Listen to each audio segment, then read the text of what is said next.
ನಮಸ್ಕಾರ ರೀ. ಇವತ್ತು ಶಂಕರಪಾಳೆ ಮಾಡೋದು ಹೆಂಗೆ ಅಂತ ತೋರಿಸ್ತೇನೆ. ಗ್ಯಾಸ್ ಮ್ಯಾಗ ಒಂದು ಪಾತ್ರೆ ಇಟ್ಟೇನಿ. ಒಂದು ಬೌಲ್ ಸಕ್ಕರೆ ಹಾಕೋಣ, ಒಂದು ಬೌಲ್ ಹಾಲು ಹಾಕೋಣ, ಒಂದು ಸಕ್ಕರೆ ಒಂದು ಹಾಲು, ಸಣ್ಣ ಉರಿ ಇಟ್ಕೊಳ್ಳೋಣ. ಸಕ್ಕರೆ ಕರಗಬೇಕಷ್ಟೆ, ಕುದಿಬೇಕಾಗಿಲ್ಲ, ಹಣ್ಣು ಬರಬೇಕಾಗಿಲ್ಲ, ಎಂಥದೂ ಇಲ್ಲ. ಸಕ್ಕರೆ ಕರಗೋವರೆಗೆ ಕೈ ಆಡಿಸ್ತಾ ಸಕ್ಕರೆ ಕರಗಿಸ್ಕೊಂಡು ಗ್ಯಾಸ್ ಆಫ್ ಮಾಡಿಬಿಡೋಣ. ಎಲ್ಲರಿಗೂ ಇಷ್ಟ ಆಗುವಂತಹ ಶಂಕರಪಾಳೆ, ಬಹಳ ಇಷ್ಟ ಇವು. ಈಗ ಒಂದು ಚಿಕ್ಕ ಬಾಳಿಗೆ ಇಟ್ಕೊಂಡು ಅದಕ್ಕೆ 1 ಟೇಬಲ್ ಸ್ಪೂನ್ ತುಪ್ಪ, 1 ಟೇಬಲ್ ಸ್ಪೂನ್ ಎಣ್ಣೆ, ಎರಡೂ ಚಲೋ ಹೊತ್ನಂಗೆ ಕಾಯಿಸ್ಕೊಳ್ಳೋಣ. ಇಲ್ಲಿ 2 ಬೌಲ್ ಹಿಟ್ಟು ಹಾಕ್ಕೊಂಡೇನಿ ನಾನು. 3 ಬೌಲ್ ಹಿಟ್ಟು ಹಿಡ್ದತ್ತದು. ಈಗ 2 ಬೌಲ್ ಹಾಕ್ಕೊಂಡೀನಿ ನೋಡಿರಿ. ಕಾದಂಥ ಎಣ್ಣೆ ತುಪ್ಪ ಇದ್ರಾಗ ಹಾಕ್ಕೊಂಬಿಡೋಣ. ಹಾಕಿ ಎಲ್ಲ ಹಿಟ್ಟಿಗೂ ಹತ್ತಂಗೆ ಅದನ್ನ ಕಲಿಸ್ಕೊಂಡನು. ಇಲ್ಲಿ ಮತ್ತೊಂದು ಬೌಲ್ ಹಿಟ್ಟು ಹಾಕ್ಕೊಂಡೀನಿ.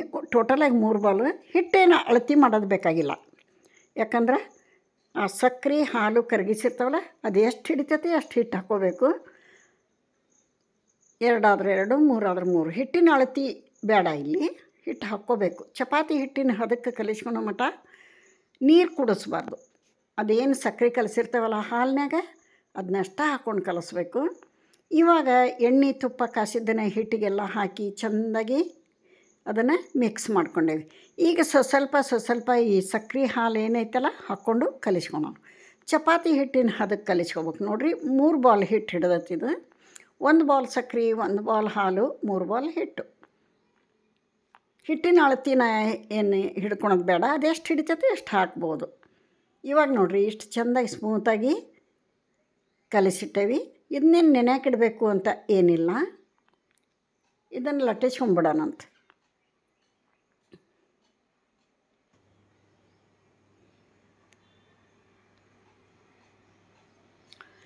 ಈಗ ಒಂದು ಹೋಳಿಗೆ ಪೇಪರ್ ತೊಗೊಂಡು ಈ 3 ಉಳ್ಳೆಗ್ಯಾವ ನೋಡಿರಿ, ಇದ್ರಾಗ 3 ಉಳ್ಳಿ ಮಾಡಿ ಇದನ್ನು ಚಲೋತ್ನಂಗೆ ಮೆದ್ದುಕೊಂಡು ರೌಂಡ್ ಮಾಡಿ ಇಲ್ಲಿ ಲಟ್ಟಿಸ್ಕೊಳ್ಳೋಣ. ತೆಳ್ಳಗಲ್ಲ ದಪ್ಪಗಲ್ಲ, ತೋರಿಸ್ತೇನೆ ಎಷ್ಟು ದಪ್ಪ ಲಟ್ಟಿಸ್ಬೇಕು ಅನ್ನೋದನ್ನು. ಎಣ್ಣೆ ಹಿಟ್ಟು ಏನು ಹಚ್ಚೋದು ಬೇಡ, ಇದನ್ನ ಹಾಗೇ ಲಟ್ಟಿಸ್ಕೊಳ್ಳೋಣ. ಇನ್ನೇನು ಮಕ್ಕಳು ಸ್ಕೂಲು ಹತ್ರಕ್ಕೆ ಬಂತು, ಸ್ಟಾರ್ಟ್ ಆಗೋದು. ಹೆಚ್ಚು ಕಡಿಮೆ ಇನ್ನೊಂದು ವಾರ ಐತಿ. ಅವ್ರು ಏನು ಬೇಕಂತಾರೆ ಅದನ್ನ ಟೈಮ್ ಸಿಕ್ಕಾಗ ಮಾಡಿಕೊಡ್ಬೇಕು ನೋಡಿರಿ. ಇವಾಗ ಲಟ್ಸೇನಿ. ಇವನು ಕಟ್ ಮಾಡಿಂದ ಎಷ್ಟು ದಪ್ಪ ಲಟ್ಟಿಸ್ಬೇಕು ಅನ್ನೋದನ್ನು ತೋರಿಸ್ತೇನೆ ನಿಮಗೆ ಯಾವ ಶೇಪ್ ಬೇಕು ಆ ಶೇಪ್ನಾಗ ಕಟ್ ಮಾಡ್ಕೋಬೋದು. ನಾನಿಲ್ಲಿ ಸ್ಕ್ವೇರ್ ಶೇಪ್ನಾಗ ಕಟ್ ಮಾಡೀನಿ.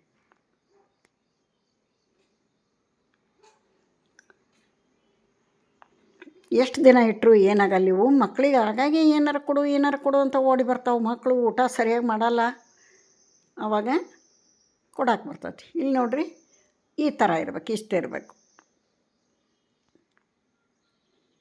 ಈ ಆಲ್ರೆಡಿ ಎಣ್ಣೆ ಕಾಯಕ್ಕಿಟ್ಟೇನಿ. ಇದನ್ನು ಎಣ್ಣೆ ಕಾದಿಂದ ಸ್ಲೋ ಉರಿಯೊಳಗೆ ಇಟ್ಕೊಂಡು ಹಾಕಬೇಕು. ಇವು ಸ್ಲೋ ಉರಿಯೊಳಗನ ಬೇಯಿಸ್ಬೇಕು, ಯಾಕಂದ್ರೆ ಒಳಗೆಲ್ಲ ಬೇಯಬೇಕಲ್ಲ. ಇವು ಮೇಲೆ ಜೋರಿಟ್ರ ಮೇಲೆ ಕೆಂಪಾಗಿಬಿಡ್ತಾವೆ, ಒಳಗೆ ಹಸಿ ಇರ್ತಾವೆ. ಅದಕ್ಕೋಸ್ಕರ ಸ್ಮೂತ್ ಆಗಿಬಿಡ್ತಾವೆ, ಕ್ರಿಸ್ಪಿ ಆಗಂಗಿಲ್ಲ. ಅದಕ್ಕೋಸ್ಕರ ಎಣ್ಣೆ ಕಾದಿಂದ ಸ್ಲೋ ಉರಿ ಮಾಡಿಕೊಂಡು ಇವನ್ನು ಹಾಕಿ 2 ಸೈಡು ಚೆಂದ ಕಲರ್ ಚೇಂಜ್ ಆಗಬೇಕು, ಕ್ರಿಸ್ಪಿಯಾಗಿ ಬೇಯಬೇಕು. ಆ ಥರ ಬೇಯಿಸ್ಕೊಂಡು ತೆಗಿಬೇಕು. ತಾಟಿಗೆ ಹಾಕಿರೋ ಸೌಂಡ್ ಬರಬೇಕು, ಕಳ ಅಂತ. 2 ಟ್ರಿಪ್ ಇಲ್ಲಿ ಹಾಕಿ ಬೇಯಿಸಿ ತೋರಿಸ್ತೇನೆ ನಿಮಗೆ. ನೋಡಿರಿ ಈ ಕಲರ್ ಬರಬೇಕು, ಪರ್ಫೆಕ್ಟಾಗಿ ಬೆಂದವು. ಈಗ ಇವು ಈ ಥರ ಬರಬೇಕು. ಇನ್ನೊಂದು ಟ್ರಿಪ್ ಹಾಕ್ತೀನಿ ನೋಡಿರಿ. ಲಘು ಆರ್ಲಿ ಅಂತ ರೊಟ್ಟಿ ಬುಟ್ಟಿಯೊಳಗೆ ಹಾಕಿನಲ್ಲಿ ಪಕ್ಕಕ್ಕೆ ರೊಟ್ಟಿ ಕೆರಸಿ ಅಂತೀವಲ್ಲ, ಬಿದಿರು ಬುಟ್ಟಿ. ಅದ್ರಾಗ ಯಾರೆಲ್ಲ ವಿಡಿಯೋ ನೋಡ್ತೀರಿ ಇಷ್ಟ ಆದ್ರೆ ಒಂದು ಲೈಕ್ ಕೊಡೋದನ್ನು ಮರಿಬೇಡ್ರಿ. ಹೊಸಬ್ರು ಯಾರು ನೋಡ್ತಿದ್ರೆ ಪ್ಲೀಸ್ ಸಬ್ಸ್ಕ್ರೈಬ್ ಮಾಡ್ಕೊಂಡು ವಿಡಿಯೋ ನೋಡಿರಿ ಅಂತ ರಿಕ್ವೆಸ್ಟ್ ಮಾಡ್ಕೊತೀನಿ. ನೀವು ಈ ವಿಧಾನದಾಗ ಶಂಕರಪಾಳೆ ಮಾಡಿ ಮಕ್ಕಳಿಗೆ ಕೊಡ್ರಿ, ನೀವು ತಿನ್ನಿರಿ.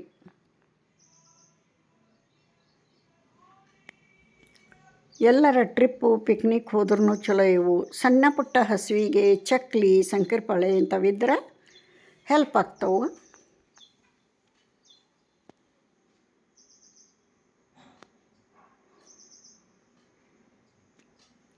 ಎಲ್ಲನೂ ತಿರುಗಿಸಿ ಹಾಕ್ಕೊಂಡು ಎರಡೂ ಸೈಡು ಚೆಂದ ಕೆಂಪಗೆ ಕಲರ್ ಚೇಂಜ್ ಆಗಬೇಕು, ಕ್ರಿಸ್ಪಿಯಾಗಿ ಬೇಯಬೇಕು. ಉರಿ ಜೋರು ಬೇಡ. ಮತ್ತೆ ಹೇಳ್ತೀನಿ, ಉರಿ ಸಣ್ಣ ಉರಿ ಒಳಗೆ ಬೇಯಿಸ್ಕೋಬೇಕು. ಜೋರು ಉರಿ ಇಟ್ರ ಮೇಲೆ ಕೆಂಪಕ್ಕವು ಒಳಗೆ ಹಸಿ ಇರ್ತಾವೆ. ಅದಕ್ಕೋಸ್ಕರ ಫುಲ್ ಕ್ರಿಸ್ಪಿಯಾಗಿ ಬರಬೇಕು ಅಂದ್ರವು ಸಣ್ಣ ಉರಿಯೊಳಗೆ ಟೈಮ್ ಹಿಡಿತತಿ, ಪೇಷನ್ಸ್ಲೇ ಮಾಡಬೇಕು.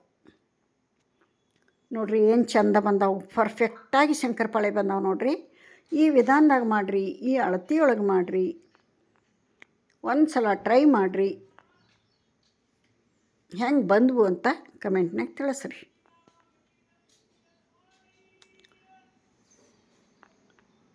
ನೋಡಿರಿ ಏನು ಚೆನ್ನಾಗಿ ಬಂದಾವು.